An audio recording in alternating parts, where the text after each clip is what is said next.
চোরায় চুরি করতে ঢুকছে, দেওয়াল বইরা এক চোরায় মারা গেল, আর এক চোরায় আদালতে মামলা দিছে বাড়িওয়ালার ফাঁসি চাই। কেন আমার সাথে চোরা মরলো কেন, দেওয়াল নরম করলো কেন? মহামান্য আদালত এমন মগা, মামলা আমলে নিয়ে ডাকছে বাড়িওয়ালারে, ডাইকা কয় তোর ফাঁসি হবে। কেন স্যার? কয় দুই চোরায় চুরি করতে ঢুকছে, এক চোরায় তোর দেওয়াল পরে মারা গেল, তুই দেওয়াল নরম করে উঠাইলি কেন? বাড়িওয়ালা কয় স্যার মাফ করবেন, আমার কোনো দোষ নাই, এই দেওয়াল আমি উঠাই না, রাজমিস্ত্রি উঠিয়েছে। মহামান্য আদালত কয় তুমিও খালাস। কই রাজমিস্ত্রির ডাক। স্যার বলে স্যার নাই, এক্ষুনি ফাঁসি। বলে কেন? কথা শুনেন, কি সমস্যা? বলে দেওয়াল নরম করে উঠাইলি কেন? বলে দেওয়াল উঠাইছি আমি, তবে নরম আমার কারণে হয় নাই, যেই যোগালি আমার এই সিমেন্ট বালু মিলাই দিছে, পানি বেশি দিছে, নরম হয়ে গেছে, আমার কোনো দোষ নাই। মহামান্য আদালতকে তোরও মাফ করে দিলাম।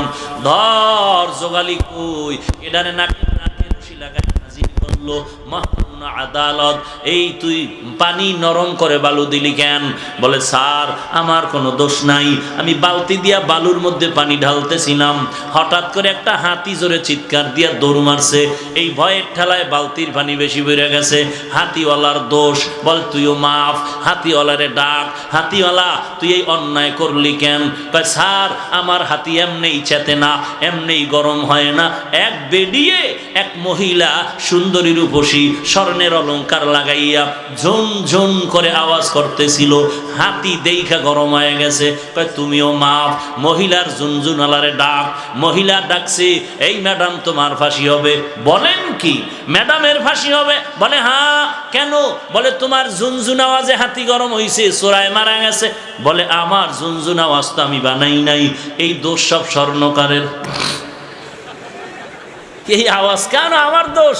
বানাইছে কে? স্বর্ণকার। তুমিও খালাস। স্বর্ণকার লাব্বাইক। কেন অস্ত্র বানাইলি এইভাবে আওয়াজ দেনেওয়ালা? স্বর্ণকার এবার তো কোনো দেয়ালে পেট থেকে গেল, এখন আর কোনো জবাব নাই। স্যার কিছু করার নাই, বানাইছি তো বানাইছি। বলে এখন তোর ফাঁসি হবে। বলে কই এর ফাঁসি আমার গলায় আসলো কেন? কি এর ফাঁসি? বলে পরে ফাঁসির পরে জানা যাবে, এখন ফাঁসি হবে। কোনো কথা নাই।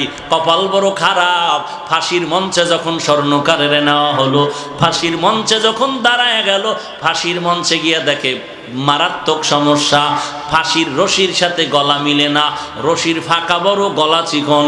এইবার বলে বাদশা নামদার কি করা যায়?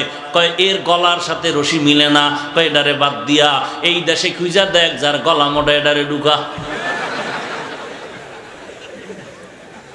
এমিহা আমার বানানো কথা না, হাকিমুল উম্মত আশরাফ আলী থানবীর লেখা কথা। হায় হায় হায় হায়, দেশের মুরগি সব গরম হয়ে গেছে। শিয়াল পণ্ডিতের বিরুদ্ধে মামলা। কি খবর? বলে শিয়ালদের উৎপাতে বাঁচি না, আগে রাতের বেলা চিল্লাইতো, এখন দিনেও চিল্লায়। আগে জঙ্গলে থাকতো, এখন বিশ্ব রোডে হামলা করে। করেনি? মহামান্য আদালত বলে ঠিক আছে তোমার মামলা আমলে নিলাম, অমুক দিন বিচার হবে, বিচার হবে, জঙ্গল ঘেরাও করা হবে, এরপরে বিচার হবে। শিয়ালের বিচার দেখার জন্য হাজারো পাগল ছাগলের মতো দৌড়াচ্ছে। শিয়ালের কি বিচার হয়? চতুর্দিক থেকে প্রশাসন ঘেরাও করে নিল, আর এক একজন প্রশাসনের হাতের মধ্যে একটা একটা ছুরি দিল। আদালত রায় দিয়া দিল, জঙ্গলের মধ্যে ঢুইকা যেই হাতির কান দেখবা 4 আঙ্গুলের বড়, যেই হাতির কান বড় 4 আঙ্গুলের থেকে বড় হয়ে গেছে, এডির কান কাটবা, এডি বড় বেয়াদ্দব, এডির কান কেটে দাও। এইবার সব ছুরি নিয়ে ঢুকলো জঙ্গলের মধ্যে, কান কাটার স্লোগান নিয়ে ঢুকলো। সবাই বাইরে তাকায় আছে, কিছুই দেখা যায় না, কি কান কাটে না কল্লা কাটে কিছুই বোঝা যায় না। হঠাৎ এক বুড়া চাচা তাকায় দেখি একটা ছোট্ট শিয়াল জঙ্গলের ফাঁক দিয়ে দিছে বাহিরে দৌড়। চাচা এটারে দৌড়াইয়া যেমন তেমন ভাবে ধরলো, পাও ধরে রাখছি, কয় পাও সার, কয় সারুম না। কয় কি ব্যাপার, তোর তো কান 4 আঙ্গুলের বড় নাই, তুই কেন দৌড়াচ্ছ? কয় চাচা মিয়া কপাল বড় খারাপ, দুঃখের কথা বলা যাবে না, ওখানে কান কাটার নিয়ম বাতায় দিছিল, 4 আঙ্গুলের বড় যাদের কান হবে এদেরটা কাটো। ওরা কাটার আগে মাপে না, কাটার পরে মাপে। ওরা কেউ মাপ দিয়ে কাটে না, বরং কাটার পরে মাপ দেয়। এটা জুলুমের স্বর্গ হয়ে গেছে। এইবার জল্লাদ খুঁজো, দেশের মধ্যে কারে পাও গলা মোটা, এটার ফাঁসি দাও। খুঁজতে খুঁজতে খুঁজতে খুঁজতে একজন গলা মোটা পাইল, পীর সাহেবের খাদেম।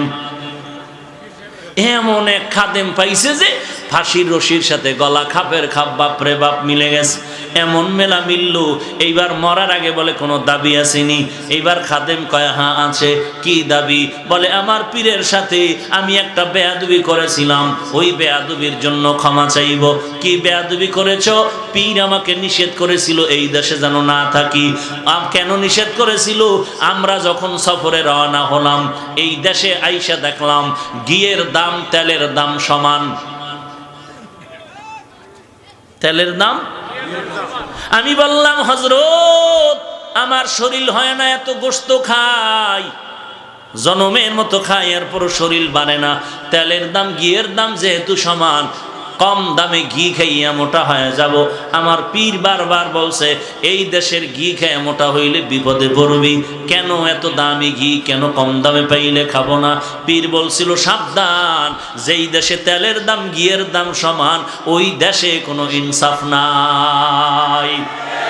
যেই দেশে নারী আর পুরুষের দাম সমান, ও দেশে ইনসাফ নাই। যেই দেশে শিক্ষিত অশিক্ষিতের মান সমান, এ দেশে ইনসাফ নাই। পীরের কথা আমি মানি নাই। আমি পীরেরে বললাম হুজুর যত বয়ান দেন ঘি না খাইলে কলিজা ঠান্ডা হবে না। হুজুর আমাকে বলল টের পাবি সময় মতো। এখন তো টের পাবো ভাব। আমার পীরের একটু খোঁজ করে দেখাও। পীরের তালাশ করে আনা হলো। হযরত জি মেহেরবানি করে মাফ করে দেন, মুরব্বির কথা না মানলে এমনই গজবে পড়া লাগে। এমন বিপদ আইছে, কোথার ফাঁসিয়া আমার গলায় লাগতেছে, কোথায় জানি কি গ্যাঞ্জাম লাগছে, এখন আমারে ফাঁসি দিচ্ছে। সরকার আমারে দাওয়াত দিছে ফাঁসির জন্য। এই বিপদ থেকে বাঁচার উপায় কি? বলে মুরব্বি মানবি জীবন ভর? বলে হ্যাঁ মানবো। মুরব্বির সাথে বেয়াদবি আর করবি নি? কয় জীবনেও করব না। কয় এইবারও বাঁচার বুদ্ধি দেই, মরণের জন্য তুই পাগল হয়ে যাবি। তুই বলবি আমাকে তাড়াতাড়ি ফাঁসি দাও, আমারে তাড়াতাড়ি ফাঁসি দাও। এই কথা তোর কথা বন্ধ করবি না, এরপরে যা হওয়ার হবে। এইবার জল্লাদ যখন ফাঁসির মঞ্চে নেয়, খাদেম কয় আমাকে দাও। পীর সাহেব বলে খবরদার, এই খাদেমরে দিবা না, ফাঁসি দিলে আমাকেই দাও। দুইজন আর কিলেকিলি লাগছে ফাঁসি হওয়ার জন্য। সবাই আশ্চর্য হয়ে গেল, এমন কাহিনী তো জমিনের মধ্যে আর হয় নাই। দোনোজন মানুষ মরার থেকে বাঁচার জন্য ফজরের আগে রাস্তায় দৌড়ায়। কথা ঠিক নেই? কিন্তু ফজরের নামাজ 4 রাকাত পড়তে মসজিদে ঢুকে কেমন কপাল পরা চিন্তা করতে পারেন? যে ডাক্তারের কথায় ফজরের সময় রাস্তায় দৌড়ায়, পাশে মসজিদে নামাজ চলে, 4 রাকাত নামাজে মসজিদে ঢুকে না। একটুখানি নেকের তরে রোজ হাসরের মাঠেতে বাবা ঘুরবে ছেলের পিছে, ছেলে বাবার আগেতে। আহাতে মন কঠিন দিনেতে নামাজ তোমায় ভুলবে না, ঠিক মতো পড়িলে নামাজ জান্নাত তোমার ঠিকানা। ঘুমের চেয়ে নামাজ ভালো আর তুমি ঘুমাইও না, ঠিক মতো পড়িলে নামাজ জান্নাত তোমার ঠিকানা। আমার প্রাণের ভাই বোনেরা জলদি করে উঠে যাও, ওযু করে তাড়াতাড়ি নামাজ পড়তে লেগে যাও। আহা নবী বেনামাজির শাফাআত করিবেন না, ঠিক মতো পড়িলে নামাজ জান্নাত তোমার ঠিকানা। ঘুমের চেয়ে নামাজ ভালো আর তুমি ঘুমাইও না, ঠিক মতো পড়িলে নামাজ জান্নাত তোমার ঠিকানা। ঠিক মতো নামাজ বছরে কয়বার?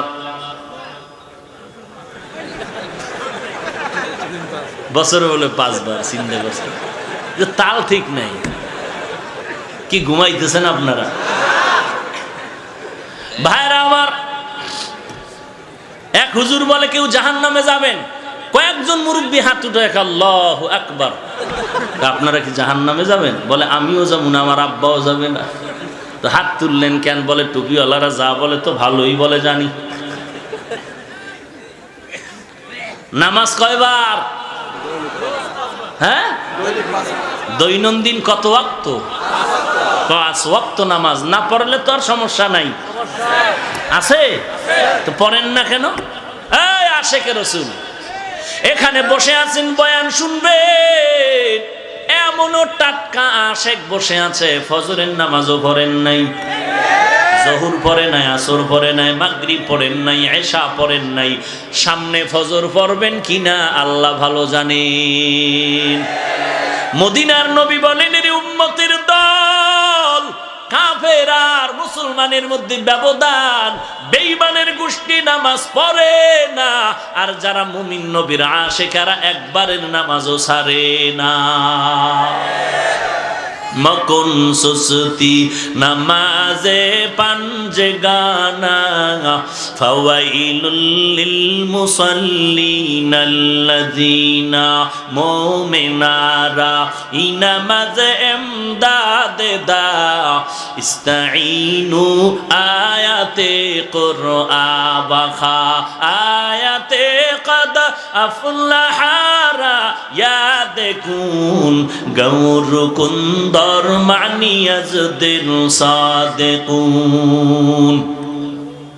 পীরও মরার জন্য রেডি খাদেমও। বাদশার কানে খবর গেল, স্যার এমন কাহিনী, পীরেও মরতে চায়, মুরিদেও মরতে চায়। বাদশা কয়ে, আজীব কারবার, আমি দেখতে আসতেছি। সামনে বাদশা হাজির হয়ে গেল। কিও আপনারা দোনোজন মরতে চান, কারণ কি?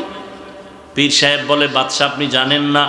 হেকমতি জবাব দিলেন, এই মুহূর্তে যদি ফাঁসি হয় বিনা হিসাবে জান্নাত পাবে। বাদশা কয়, তো জীবনে আকাম কম করলাম না, জীবনে আকাম তো কম করি না, এই মরণ যদি বিনা হিসাবে জান্নাত পাওয়া যায়। সব জল্লাদদের ডাক দিয়ে কয়, পীরেরও বাইন্দা অন্য জায়গায় নিয়ে যা, মুরিদেরও নিয়ে যা, তাড়াতাড়ি দেরি করিস না, গলায় ফাঁসি আমার দিয়ে দে। দেখছেন নি কই সোরার সুরির বিচারায় ঢুকলো কই? হায় হায়, সেই হাকিমুল উম্মত বলেন, ওই ঘটনা দিয়েই বললাম, ও বাঙালি মুসলমান, জিকিরের বিরুদ্ধে যারা কথা কয় তাদের দোষ নাই, যারা জিকিরের পক্ষ হইয়া সমাধান দেয় তাদের দোষ দেয়। পর্দার বিরুদ্ধে যারা কথা বলে তাদের দোষ নাই, পর্দার পক্ষ হইয়া মদিনার নবীর মোহাব্বতে যারা সমাধান দেয় তাদের গালি দেয়। আছে না নাই? এই জন্য বললাম, চোরের দোষ নাই, যে চোরের দোষ, চোরকে চুরির মাল ধরায় দেয় তার দোষ হয়ে যায়। এরে নবীর উম্মতের দল, এর একমাত্র কারণ জাহান্নামের ভয় নাই, তাকওয়াওয়ালা কোনো মুরব্বি নাই। সামনে যাব? আলিফ লাম মিম। প্রশ্ন ছিল অর্থবিহীন অক্ষর কেন আল্লাহ দিলেন? তার 1 নাম্বার জবাব হলো বেঈমানের প্রশ্নের জবাব। বেঈমানেরা বলতো মুহাম্মদ কোরআন বানায় বানায় বলে আল্লাহর কালাম। আল্লাহ জবাব দিলেন, এ বেঈমানের দল, মুহাম্মদ যদি কোরআন বানাইতো আলিফ লাম মিমের অর্থ জানতো। মুহাম্মদ যেহেতু অর্থ জানে না, প্রমাণ হলো এ কোরআন মুহাম্মদের বানানো না, কার কালাম? বাল হুয়া কুরআনুম মাজিদুন ফি লাউহিম মাহফুজ। প্রশ্ন হলো অর্থবিহীন অক্ষর কেন দিলেন আমার আল্লাহ? তার 2 নাম্বার জবাব, মুমিনের ঈমান পরীক্ষা করার জন্য আল্লাহ দিলেন। এই মুমিনের দল, আল্লাহর কোরআনের অর্থ বুঝলে মানবি নাকি না বুঝলেও মানবি? যারা বলবে আল্লাহর কোরআনের অর্থ জানলে মানি, না জানলে মানি না, 22 হাত পাগড়ি লাগাইলো তা যাবে ঈমান। আর যারা বলবে আল্লাহর কোরআন বুঝলেও মানি, না বুঝলেও মানি, তারা গরিব হলেও পাক্কা ঈমানদার। এরে বন্দা, বলো বলো বলো, ঈমানওয়ালারা মুহাব্বতে বলো, চিন্তা করে বলো, আল্লাহর কোরআন বুঝলে মানবা নাকি না বুঝলেও মানবা? কি বুঝলে মানবেন, না বুঝলে মানবেন না? না বুঝলেও মানবেন সবাই? বেয়াদবি মাপ চাই, যদি হাত দেখতে চাই দেখাবেন? বাস হাত নামান। সবাই মানেন না? অর্থ না বুঝলেও মানেন? তাহলে তাদের ফতুয়ার কি জবাব দিবেন? ফতোয়ার যারা বলছে অর্থ না জেনে পড়লে লাভ নাই, আপনারা এই খবর জানেন না? হ্যাঁ, আরে ভাই, এক বয়ান 1, 2, 3 অন 2 থেকে একেবারে 20টা পর্ব আকারে এরকম বক্তব্য বের হচ্ছে ইউটিউবের মধ্যে। অন পর্ব, দ্বিতীয় পর্ব, তৃতীয় পর্ব, পঞ্চম পর্ব, চতুর্থ পর্ব। পুরা পর্বের বিষয় হলো অর্থ না জেনে কোরআন পড়লে লাভ নাই। এইটা বুঝাইছে শুধু পর্ব আকারে বক্তব্য দিয়ে। আর আপনারা বলেন কোরআন শরীফের অর্থ না জেনে আমরা মানতে রাজি, আর তারা পর্ব আকারে বক্তব্য দিতেছেন অর্থ না জাইনা পড়লে লাভ নাই। এখন তাদের ফতোয়া মানবেন? কথা বলেন। এখন যদি আপনি বলেন যে আমি তার বিরুদ্ধে বললাম, কেন তার বিরুদ্ধে বললাম? হ্যাঁ, কোরআনের ইজ্জত রক্ষার্থে উম্মতকে জাহান্নাম থেকে বাঁচাইতে যা বলার তা বলতে হবে। যদি কারো স্বার্থে আঘাত লাগে সেজন্য কিছু করার নেই। বুঝাইতে পারলাম? তাহলে কোরআনের অর্থ না জেনে পড়লে লাভ আছে না নাই? এবার শুনেন মদিনার নবীর কথা। قال النبي صلى الله عليه وآله وسلم من قرأ حرفا من كتاب الله فله حسنة والحسنة بعشر أمثالها। নবী বলেন আল্লাহর কোরআনের একটা অক্ষর পড়লে সাথে সাথে একটা হাসানা পাইবা। একটা হাসানার পরিমাণ 10টা নেয়, হয় না? নবী বলেন লা আকুলু আলিফ লাম মিম হরফুন ওয়ালাকিন আলিফুন হরফুন ওয়া লামুন হরফুন ওয়া মিমুন হরফুন। আমি নবী বলি না আলিফ লাম মিম তিনটা মিলে একটা অক্ষর। আমি নবী না, আমি নবী বলি আলিফ আলাদা অক্ষর, লাম আলাদা অক্ষর, মিম আলাদা অক্ষর। যারা পড়বেন আলিফ লাম মিম সাথে সাথে 30টা নেক পেয়ে যাবেন। যারা বলে অর্থ না জেনে কোরআন পড়লে লাভ নাই, তাকে জিজ্ঞেস করেন আলিফ লাম মিমের অর্থ কি?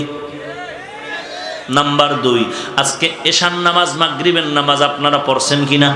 পড়ছেন। ইমাম সাহেব সামনে গিয়া কেরাত আসতে পারে না জোরে পড়ে?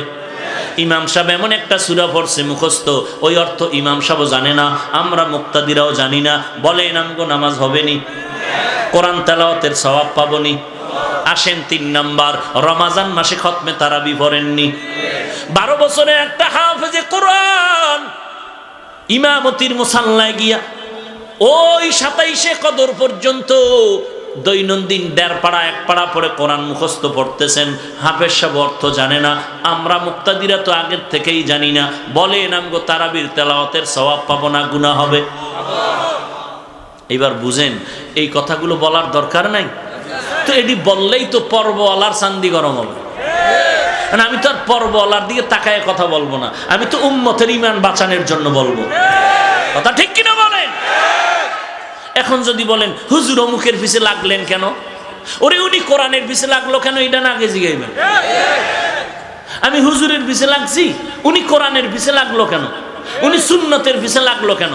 এত দুনিয়ার বয়ান আছে, দুনিয়াতে কোরআন হাদিসের বয়ান, নামাজের বয়ান, পর্দার বয়ান, যাকাতের বয়ান, সব বাদ দিয়া ওই উম্মতের মাঝে এমন বয়ান কেন করবে যেই বয়ানে উম্মতের আলেম ওলামারা, উম্মতেরা বিভ্রান্তে পড়ে যায়? ভাইরা আমার, কষ্ট হচ্ছে আপনাদের? লম্বা কথা, আর একটু সামনে আগাই। আমি যত তাড়াতাড়ি পারি গুছাই নেব। এই উঠবেন না কেউ, উঠলেই আমি হাত উঠাই ফেলবো। তখন কানলেও মোনাজাতের কান্দা হবে, বুঝেন নাই? তখন আর হাত নিচে নামবে না, কানলেও দোয়া হবে, মোনাজাতের কান্দা চলবে। আর একটু থাকবেন সবাই? কারা কারা থাকবেন না?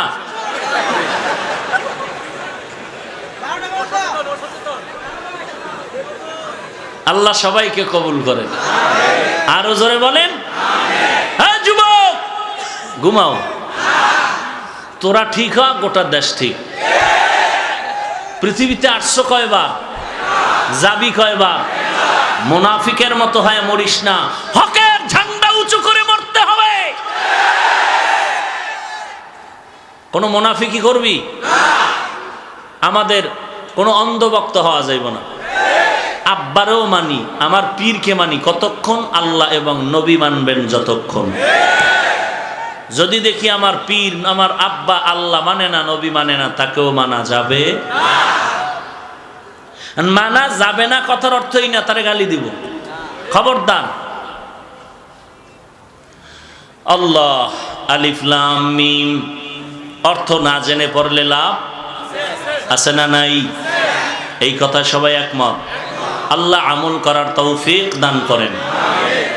আল্লাহ অর্থহীন অক্ষর কেন দিলেন তার 3 নাম্বার জবাব। 3 নাম্বার জবাব হলো অবশ্যই অর্থ আছে, লেখক জানেন, পাঠক জানে না। ভিজিটিং কার্ড আছে না, কার্ডের মধ্যে একজনের নাম লেখলেন HMA রহমান, এখন আরেকজনে তর্জমা করে H মানে হাজী সাহেব, M মানে মাওলানা। ভিজিটিং কার্ডওয়ালা একা কিরে বলে তাফসীর করতেছি। মিয়া কি তাফসীর করো?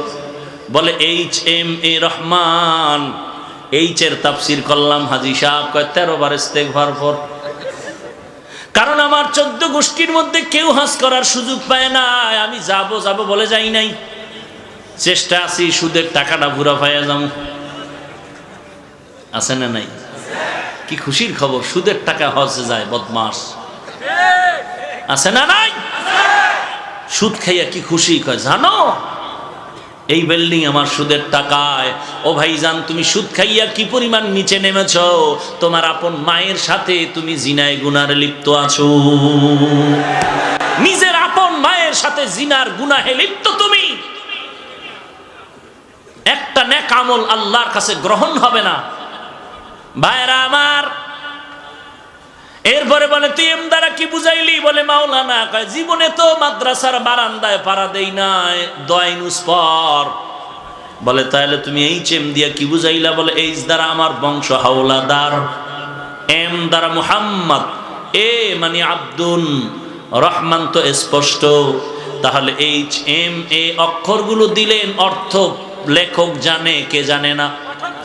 আলিফ লাম মিম, আলিফ লাম রা, এগুলোর অর্থ আছে, কে জানেন?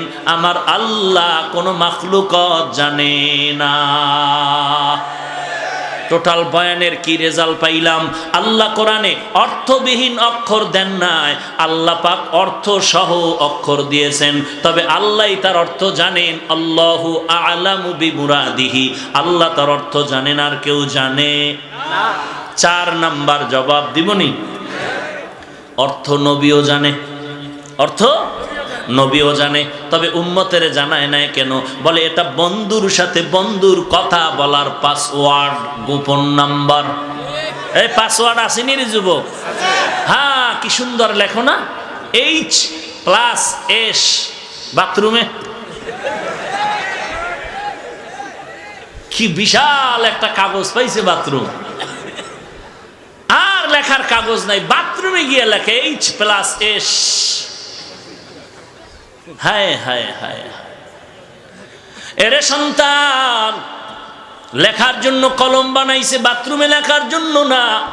বরং বাথরুমে যদি তুই লেখো ব্রেন কমে যাবে, খালি হয়ে গেলে ব্রেন কমে, খালি মাথায় বাথরুমে গেলে ব্রেন কমে যায়।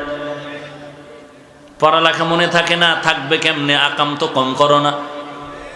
ও যুবক ভাই, রাগ করবা না, পাও দুটো আগায় দিলে আমি পায়ে হাত রেখে বলবো, এই জমিনে আল্লাহর কসম 1 বার, আল্লাহর কসম 2 বার, আল্লাহর কসম 3 বার। ও যুবক ভাই, এই জমিনে তোমার মা তোমার বাবা এত আপন না, টুপিওয়ালারা তোমাদের যত আপন। তোর জীবনটারে নষ্ট করেছে তোর মা বাবা, আর যুবকের মাথায় টুপি উঠিয়েছে, দাড়িওয়ালা বানিয়েছে ওলামায়ে কেরাম। তোকে জাহান্নাম থেকে বাঁচাবার ফিকির নিয়ে পায়ে ধরে ধরে আলেম হক্কানি ওলামায়ে কেরাম বয়ান করতেছে জাহান্নাম থেকে বাঁচানোর জন্য। আর তোর জীবনকে চূড়ান্ত বিপন্ন করার পেছনে তোর মা বাবায় অপচেষ্টা করেছে, ঠিক মতো লেখাপড়ার খবর নেয়নি, হাতে মোবাইলের গজব তুলে দিয়েছে। তোর মায়ে জানে তুই লাইন করো কার সাথে, মায়ে জানিয়াও বাধা দেয় না। আবার অনেক মা ভয় পায়, দিলে কিনা জানি মাইর খাওয়ান লাগে, আছে না নাই? বাবায় জানতেছে তারপরও বাধা দেয় না। বাবায় জানে পার্কে ঘুরে বাধা দেয় না, আর বাধা দিবে কসু। বাবায় কয় টাকা নে, টাকা নে। কেন আব্বু? আগামীকাল ভ্যালেন্টাইন্স ডে। কবে কবে কবে? কথা কয় না। কাইল কাইল কবে? 14ই ফেব্রুয়ারি বিশ্ব ভালোবাসা দিবস বনাম বেহায়া দিবস। তোরা একটা ভালোবাসা করবি না? আরে ভাই, দিনের ভালোবাসা কর, করবি? তাহলে 500 টাকা যদি ভাড়া লাগে যাবি ঢাকা। 14ই ফেব্রুয়ারি ঢাকা মাদ্রাসার মাহফিল। মোহাব্বতের নজরে দিল খুলে সবাইকে দাওয়াত দিলাম ঢাকা। যেই মাদ্রাসার খেদমত করি ওই মাদ্রাসার মাহফিলে সকলকে দাওয়াত। তোমরা জীবনভর নাপাক রাস্তায় ভালোবাসা করেছো, আগামী ফেব্রুয়ারি 14 তারিখ ভালোবাসা হবে আল্লাহর দ্বীনের ভালোবাসা। ইনশাআল্লাহ যাবেন? ভাই 200-300 টাকা খরচ হইব। এমনি তো আকামের ভালোবাসায় কি পরিমাণ খরচ করছো তুই নিজেও জানো না। তো আল্লাহর দ্বীনের ভালোবাসায় যদি ভাড়া লাগে 500 টাকা দিয়ে যাওয়া যাবে না?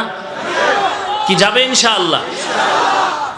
সকলকে দাওয়াত দিলাম, কবুল করলেন? কবে কবে? 14ই ফেব্রুয়ারি ইনশাআল্লাহ। ফজর পরে চলে যাবেন। এই বয়ানের পরে পোস্টার হ্যান্ডবিল আছে, নিয়ে যাবেন। যাওয়ার সময় সব ঠিকানা এবং দাওয়াতি মেহমান কারা কারা লেখা আছে। ইনশাআল্লাহ যাবেন। আল্লাহ আপনি সবাইকে কবুল করেন। ভাইরা আমার, আলিফলাম আর সামনে আগাইলাম না, এই আলিফলাম সারলাম আর একটু যাই। জালিকাল কিতাব, যাব?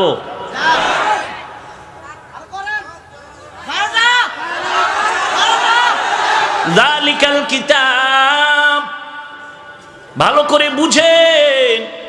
কোন নিকটের জিনিস ইঙ্গিত করার জন্য আমরা বাংলায় বলি এই, কোন দূরের জিনিস ইঙ্গিত করার জন্য বলি ওই, বলি না? ওই মানে কি? কাছে না দূরে। আর এই মানে, এটার আরবি গ্রামার কি বলে? ওই মানে জালিকা, ওই কিতাব মানে জালিকাল কিতাব, আর এই কিতাব মানে হাযাল কিতাব। এখন বলেন আল্লাহর কোরআন দূরে নাকি আমগো কাছে? বলেন না কেন? তাহলে হবে হাযাল কিতাব। আল্লাহ কেন বললেন জালিকাল কিতাব? প্রশ্ন বুঝলে জবাব বুঝবেন। প্রশ্ন বুঝলেন? কোরআন কাছে না দূরে? কাছে কাছে। ঠোঁটের আগায় কোরআন, সিনার মধ্যে কোরআন, মাদ্রাসায় কোরআন। কথা বলেন? তাহলে হওয়া দরকার ছিল হাযাল কিতাব।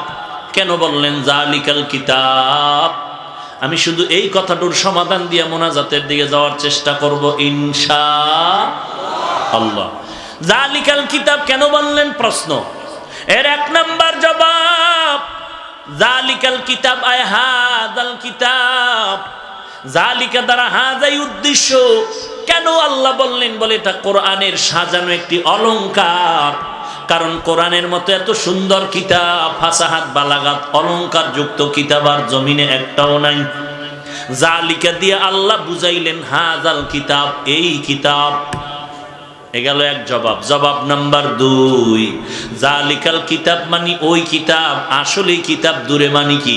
কোরআন শরীফ আমাদের কাছে, কোরআনের রিডিং এবারাত কাছে, কিন্তু কোরআনের ব্যাখ্যা তাফসীর আমাদের মেধা থেকে অনেক অনেক দূরে। ওদিকে ইঙ্গিত করার জন্য বলা হলো জালিকাল কিতাব। 3 নাম্বার জবাব, জালিকাল কিতাব মানে ওই কিতাব। ওই কই? বলে ওই আদম। আদম নবী থেকে ওই ঈসা রূহ রহিমাহুল্লাহ পর্যন্ত যত কিতাব আল্লাহ তাদের দান করেছেন ওই সমস্ত ইলমের সব কোরআনের মধ্যে জমা আছে। এই কিতাব মানে ওই ঈসা নবীর কিতাবের এলেমের কিতাব, ওই আদম নবীর এলেমের কিতাব এই কিতাব, ওই ইব্রাহিম নবীর এলেমের কিতাব এই কিতাব। জবাব নাম্বার 4, জালিকাল কিতাব মানে হলো ওই লাউহে মাহফুজের কিতাব। লাউহে মাহফুজ চিনেননি? এই যে আপনাদের সিলেট হবিগঞ্জের কাছে শিক্ষক ছাত্রকে বলে, এই ছাত্র বলো তুমি আসমান কাছে না হিমালয় পর্বত কাছে? ছাত্র কয় স্যার আসমান অনেক কাছে, হিমালয় পর্বত দূরে। বলে কেমনে বললি? বলে আসমান দেখা যায়, হিমালয় পর্বত দেখা যায় না। এরে নবীর আশিক উম্মতের দল, লাউহে মাহফুজের কিতাব মানে ওই দূরের কিতাব। কোথায় সে লাউহে মাহফুজ?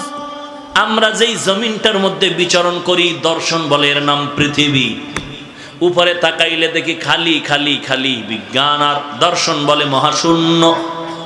নবী বলেন আমি মেরাজের রাত্রে এগুলো অতিক্রম করে করে মাপ দিয়া দিলাম আল্লাহর পক্ষ থেকে। এই যে মহাশূন্য দেখতেছি, এই মহাশূন্যের দূরত্ব হলো 500 বছরের পথ। এর উপরে হলো প্রথম আসমান। আমরা যে দেখতে পাই আসমান কত দূর, কথা কয় না, 500 বছরের দূর। এই মহাশূন্যের মাঝখানে একটা স্তর আছে যেটাকে বলে মধ্যাকর্ষণ। কিছু জিনিস রেখে দিলে পরেও যায় না, উপরেও যায় না। দুনিয়ার বিজ্ঞানরা মাথা খাটাইয়া স্যাটেলাইট বানায় ওখানে রেডি করে রাখছে, আর ওই স্যাটেলাইটের মাধ্যমে জগতের খবর নিয়ে এরপরে সেন্টারের মধ্যে দেয়। আর আমরা ভয়েস অব আমেরিকার খবর স্যাটেলাইটের মাধ্যমে দুনিয়ার সব খবর জানতে পাই। নবী বলেন আমি বাইতুল্লাহ থেকে বাইতুল মাকদিসে গেলাম, ওখান থেকে আমার জন্য আল্লাহ লিফটের ব্যবস্থা করলেন। ওই লিফটে আমি প্রথম আসমানে গেলাম। 500 বছরের পথ পেরিয়ে গিয়ে দেখলাম প্রথম আসমানে 2টা দরওয়াজা জমরাদ ইয়াকুত পাথর দ্বারা বানানো, এবং প্রত্যেকটা দরওয়াজায় তালা লাগানো হলো নূরের তৈরি তালা। জিবরাইল আমিন বললেন দরজা খোল। ভেতর থেকে দারোয়ান বলল কে আপনি? বলে আনা জিবরাইল। অমাম মাআক, আপনার সাথে কে? বলে হুয়া মুহাম্মদ সাল্লাল্লাহু আলাইহি ওয়া আলিহি ওয়াসাল্লাম। বলে এখানে আসার কি অনুমতি আছে নাকি? বলে হ্যাঁ আছে। দরজা খুলে দাও। বলে তালার চাবি কই? বলে চাবি হলো বিসমিল্লাহির রহমানির রহিম। কপাল খারাপ যে বিসমিল্লাহটাও ঠিক মতো পড়তে জানি না রে মুসলমান। যদি ঘুমের ঘরে 21 বার বিসমিল্লাহির রহমানির রহিম পড়ে ঘুমাও, আল্লাহ পাক রব্বুল আলামিন বিসমিল্লাহর বরকতে তোমার ঘর ফেরেশতা দিয়া হেফাজত করবেন। আজে বাজে স্বপ্ন দেখবা না। আর কপাল যদি খুলিয়া যায় 21 বার বিসমিল্লাহ পড়িয়া 13টা বিড়ি টানবা, দেখবা নবীর সাথে মোলাকাত হয়ে যাবে। কি সুবহানাল্লাহ। এরে নবীর উম্মতির দল, যদি ঘুমাও, জান্নাতে ঘুমাও, 21 বার বিসমিল্লাহ পড়ো আর দরুদ শরীফ পড়ে ঘুমাও সাল্লাল্লাহু আলাইহি ওয়াসাল্লাম। এই সাউন্ডওয়ালা ঘুমায়, মাইকের সাউন্ড বাড়ায়া দাও। কয়বার? 21 বার বিসমিল্লাহ পড়বে আর দরুদ শরীফ পড়বে 1000 বার। কয়বার? বেশি লম্বা লাগবে না, ছোট। সাল্লাল্লাহু আলাইহি ওয়া আলিহি ওয়াসাল্লাম, সাল্লাল্লাহু আলাইহি ওয়া আলিহি ওয়াসাল্লাম।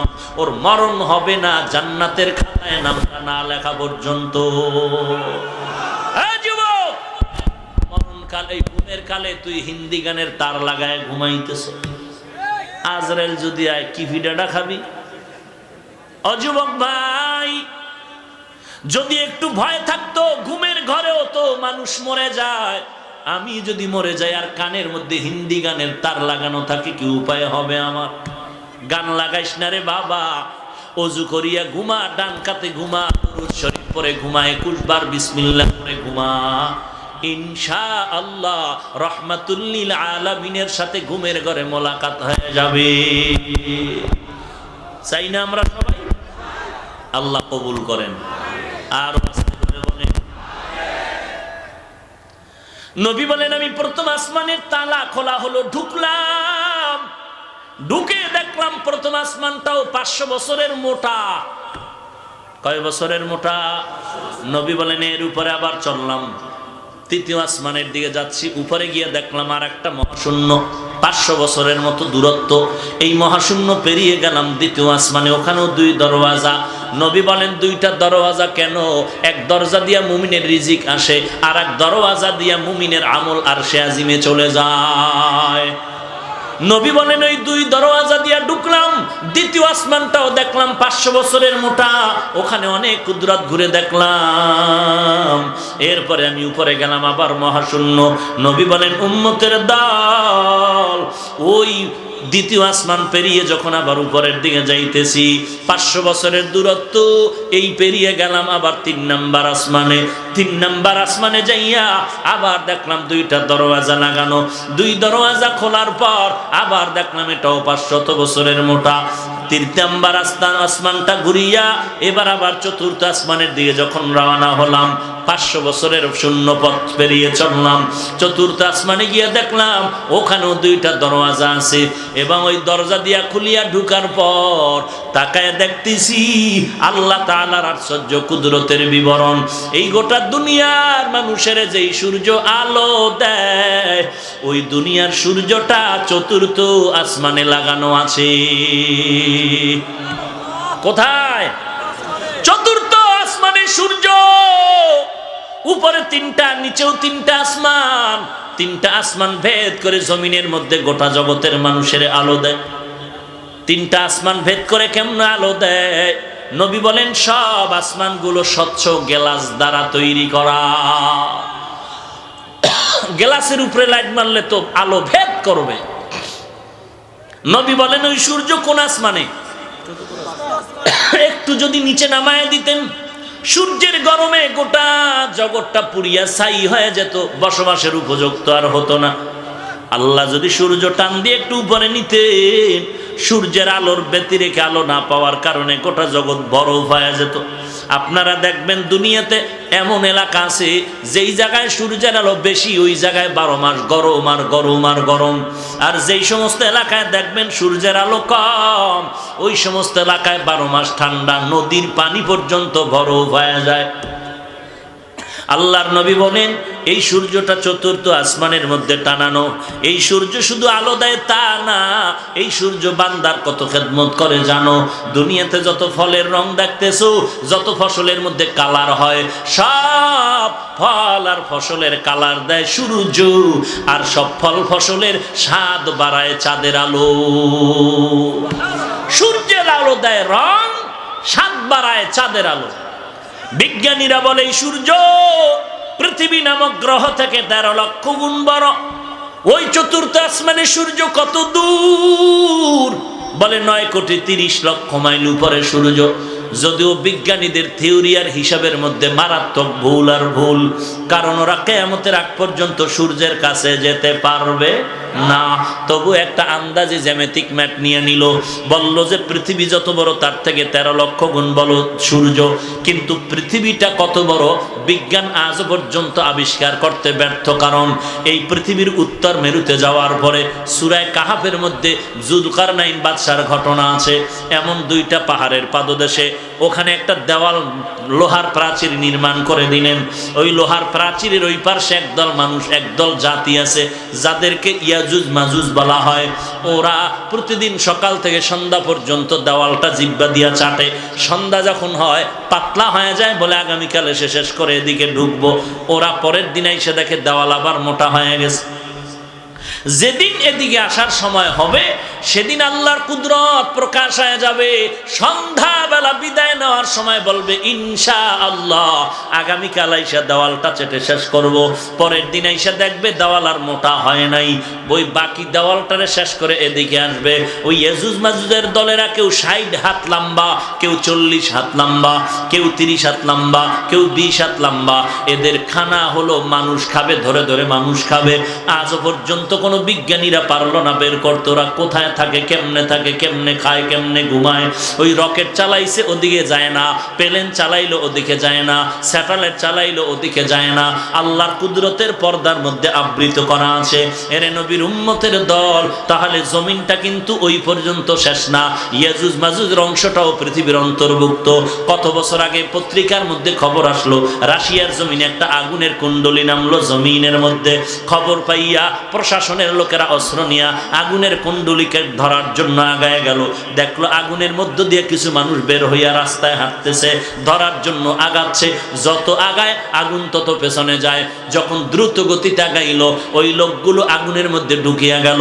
এরপরে হঠাৎ আগুনটা উপরে উঠিয়া গেল, বিমান চালাইয়া ধরার চেষ্টা করলো। রাশিয়ার খবর বলতেছে না, কতক্ষণ চেষ্টা করার পরে দেখলাম আগুন গায়েব হয়ে গেল, অদৃশ্য হয়ে গেল। কেউ কেউ বলে এটা ইয়াজুজ মাজুজের বংশের লোকেরা আসছিল।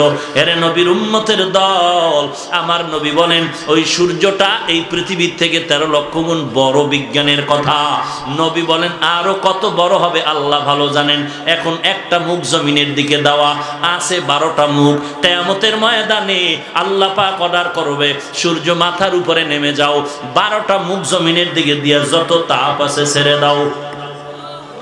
এখন তো একটা মুখ আসতেছে, এক মুখ থেকে তাপ আসতেছে, তাও পুরা না। ফিরিস্তারা ঠান্ডা পানি দেয় তাপ কমানোর জন্য।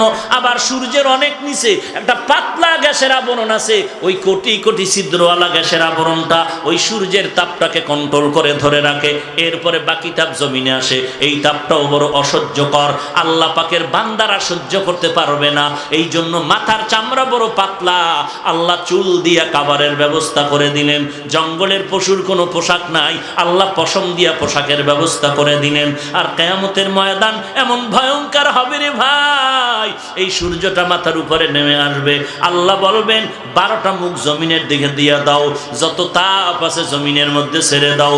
সূর্যের যখন তাপ দেওয়া শুরু হয়ে যাবে, বেঈমান গুনাহগারের মাথার মগজ টাস টাস করে ফেটে যাবে।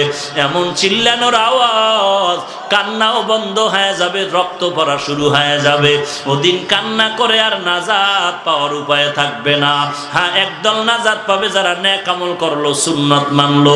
আল্লাহ বলবে ফিরিস্তার দল, আমার নেক আমলওয়ালাদের ডান দিকে নিয়ে যাও, ওই নূরের তৈরি আরশে আজিম, ওই নূরের তৈরি আরশে আজিমের মধ্যে আশ্রয় দাও। আমি আল্লাহ আমার আশেকদের সাথে মোহাব্বতের নূরের পর্দা উঠাইয়া মোলাকাতের ব্যবস্থা করব। এরে নবীর উম্মতের দল, ওই সূর্যের গরম তুমি দিনের বেলা সহ্য করতে পারো না, রাতের বেলা সূর্য নাই, এরপরও গরম লাগে, ঘাম পড়তেছে, সহ্য করা যায় না। গুনাহ নিয়া যদি কবরে যাও, কেমন করে সূর্যের গরমটারে সহ্য করবারে বাবা? সহ্য করতে পারবি না রে যুবক, গুনাহ করিস না রে ভাই। তোমার আমার মতো যুবক স্কুল কলেজে পড়ে এক ওয়াক্ত নামাজও বাদ দেয় না, আছে না নাই? ও বাবা, তুমি টুপি পরো না, গালি দেই না, তবে তোমার মনটাকে টুপি পরার জন্য তৈরি করো। তুমি দাড়ি রাখতে পারো না, গালি দেই না, কিন্তু দাড়ি রাখার জন্য নবীর মোহাব্বতে তৈরি করো। এ বাবা, তুমি শার্ট প্যান্ট পরো, গালি দেই না, তবে মদিনার নবীর পোশাকটা পরার জন্য দিলটারে তৈরি করো। যারা এই সুন্নতের আমলের আগ্রহ বয়ান দিয়া নষ্ট করতে চায়, খবরদার এদের বয়ান শোনার চেষ্টা করিও না। এরে নবীর আশিক উম্মতের দল, তুমি মনে করতেছো আমি হাফিজুর রহমান কোন দল করি? ভাই ভাই, এত চিন্তা কে তোমাকে করতে বললো? তুমি সব বাদ দিয়া দাও। কবরে গেলে কে কোন দলের লোক কোনো পরিচয় কিন্তু চাওয়া হবে না। দুনিয়াতে যেমন আসছিলাম সবাই এক। আপনারা কি লঙ্গি পরে আসছিলেন? সবাই কিন্তু একই অবস্থায় আসছিলাম। যাওয়ার বেলায় কিন্তু এক নাকি ভিন্ন? সবার কাফন হবে 3টা, কালার হবে আলাদা। সবুজ রংওয়ালাদের কালার হবে সবুজ। তাহলে তুমি টুপির রং লয়া কিলাকিলি করো কেন? এই মূর্খ, কিলাকিলি করো কেন? সাদা টুপি, সবুজ টুপি, কালো টুপি। তাহলে মরার কালে সবুজ কাফন পরে মর, মরণকালে কাফন হবে সবার সমান 3টা, কালার হবে কি? কথা কয় না, কালার কি সবার? তাহলে দুনিয়াতে দুনিয়াতে আসাটাও এক, যাওয়াটাও এক, কালারও এক। তুমিও মুসলমান, আমিও মুসলমান, তোমার ধর্ম আমার ধর্ম এক, তোমার আল্লাহ আমার আল্লাহ, তোমার নবী আমার নবী এক, তোমার কোরআন আমার কোরআন এক, তোমার কাবা আমার কাবা এক। কবর হবে কি নাকি তোমারটা 13 হাত লম্বা?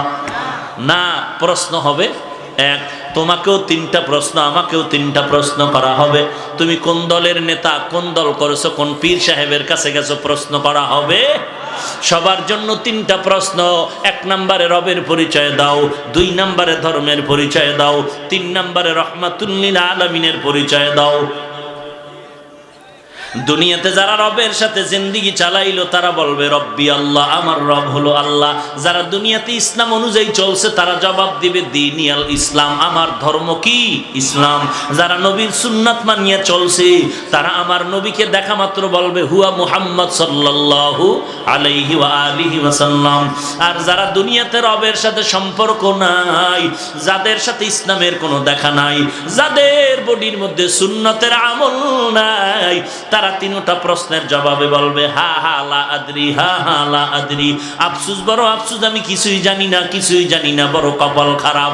আল্লাহর অর্ডার হয়ে যাবে, ওরে ফেরেশতা কবরটা জাহান্নামের আগুন দিয়া ভরে দাও।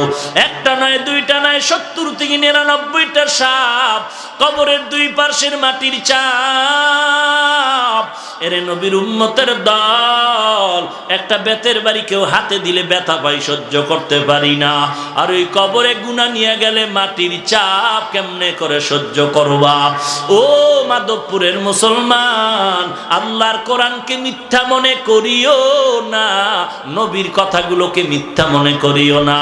আজকে তুমি নবীর তরিকা মানতে পারো না, অথচ নবীর আদর্শ দেখে কত হিন্দু মুসলমান হইতেছে, কত বৌদ্ধরা মুসলমান হলো, কত খ্রিস্টানেরা মুসলমান হলো। তুমি কেন পারবা না? আল্লাহর কাছে তওবা করো, আল্লাহ এমন একটা কোরআন পাইলাম, ওই কোরআন সহিভাবে পড়ার তৌফিক দাও, ওই কোরআন সিনায় লাগানোর তৌফিক দাও, ওই কোরআন অনুযায়ী আমার জীবনকে চালানোর তৌফিক দান করো, নবীর সুন্নতের আমলওয়ালা জিন্দেগি আমাকে দান করো। এরে নবীর উম্মতের দল, যদি তওবা করার নিয়ত থাকে, গুনাহ নিয়ে আর কবরে যাইবা না। মুনাফিকি যদি না থাকে, গলায় ছুরি আসবে মরে যাব, এরপরও আর নামাজ বাদ দিব না, নবীর বিরোধিতায় টুপি ছাড়ব না, নবীর বিরোধিতায় মদিনার পোশাক বাদ দিব না, আর কোনোদিন মা বাবাকে কষ্ট দিব না, আর কোনোদিন আল্লাহওয়ালা আলেম আমাদের বিরোধিতা করব না। তওবা করার যদি নিয়ত হয়, খাঁটি তওবার নিয়তে 2টো হাত আল্লাহকে দেখায়া দাও। আয় আল্লাহ, সবার হাত আপনি কবুল করে নেন। আয় আল্লাহ, সকলের তওবা কবুল করে নেন। তওবার উপরে মজবুত হয়ে চলার মতো তৌফিক দান করেন, আমাদের ঈমান আমল মজবুত করে দেন। আয় আল্লাহ, নবীর সুন্নাতওয়ালা জিন্দেগি দান করেন। আলহামদুলিল্লাহি রাব্বিল আলামিন, ওয়াসসালাতু ওয়াসসালামু আলা সাইয়্যিদিল আমবিয়া ওয়াল মুরসালিন ওয়া আলা আলিহি ওয়া আসহাবিহি আজমাইন। ইয়া আরহামার রাহিমিন, ইয়া আরহামার রাহিমিন, ইয়া আরহামার রাহিমিন।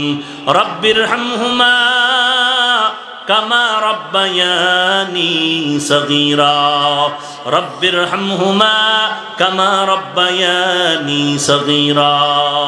ও দয়ার মালিক, কুদরতের নজর দিয়ে তাকায় দেখেন, এই মাধবপুরের ময়দানে কত উলামায়ে কেরামরা আপনার দরওয়াজায় হাত তুলেছে।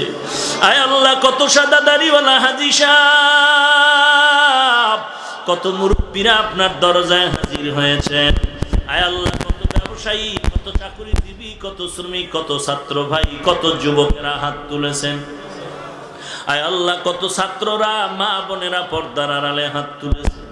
দয়ার মালিক, এই ময়দানে আমাদের মতো গুনাহগার কেউ নাই। জীবন দুনিয়াতে আসার সময় কতই না ভালো ছিল, কতই না পবিত্র ছিল, প্রস্রাব করে দিলেও মা বাবা এটা দোষে নিতেন না। আজকে সেই পবিত্র জীবনটারে কেন যেন গুনার কারণে নাপাক করে ফেলেছে। গুনাহ দিয়ে তাকায় দেখি রে মালিক, গুনাহের কারণে আমার হাত নাপাক, আমার জিহ্বাটা নাপাক। গুনাহের কারণে আমার চোখ না পাক, আমার অন্তর না পাক করে ফেলেছি। গুনাহের কারণে আমার পা দুটো না পাক। এই হাতের দ্বারা কত গুনাহ করেছি, এই চোখের দ্বারা কত গুনাহ করেছি, বেগানার চেহারা দেখে দেখে কত গুনাহ কামাই করেছি, এই জবান দ্বারা কত গীবত শিকায়াত করে কত গুনাহ করেছি, অন্তর দ্বারা গুনার পরিকল্পনা করে নাপাক করেছি। আয় আল্লাহ, এই পায়ের দ্বারা কত গুনার পথে হেঁটে হেঁটে গিয়েছি। আয় আল্লাহ, আপনার মতো দয়াময় কেউ নাই। ও আল্লাহ, আমরা তো আপনার আদরের নবীর উম্মত। কত বড় বড় বেঈমানেরও তো আপনি মাফ করে দিয়েছেন, আমাদের কি ক্ষমা করবেন না? গুনাহগার বলে তাড়াইয়া দিয়েন না রে আল্লাহ। যদি আপনি আমাদের ক্ষমা না করেন আপনার কোনো লাভ নাই, আর আমাদের যদি মাফ করে দেন আপনার কোনো ক্ষতিও হবে না রে আল্লাহ। গুনাহগার বলে ফিরাইয়া দিয়েন না রে মালিক। গুনাহ নিয়ে কবরে যেতে চাই না, সূর্যের গরম সহ্য করতে পারি না, বেতের বাড়ি সহ্য করতে পারি না। গুনাহগার হয়ে কবরে গেলে ওই আযাব কেমনে সহ্য করব? মাটির চাপ কেমনে সহ্য করব? শয়তানের ধোকায় পড়ে গুনাহ করেছি, আর গুনাহ করব না। তওবার নিয়তে হাত তুলিছি, আমাদের তওবা কবুল করে নেন। তওবার উপরে মজবুত হয়ে চলার